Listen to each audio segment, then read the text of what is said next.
Nu, Raivo var visu. Nav problēma.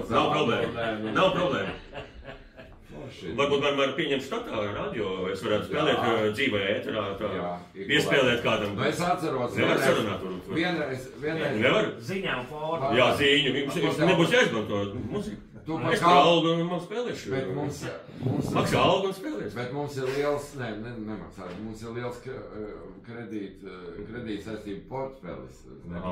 Tāpēc mēs ar kafiju tev varam.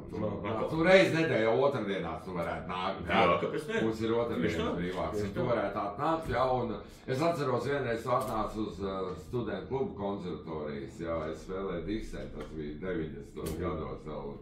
Tad uzkāp uz galdu un rāvu līdz pāris maniem gabaliem. Es tur, ne maniem, M-people. Tik traki gāja. Jā, tu stāvēji uz galdu. Es nezinu, kas tev pa biti bija iedzēlusi vai kāds skrūvi ieskrūvējusies, bet tu uz galdu kūti, jā, visiem tik patīk. Jā,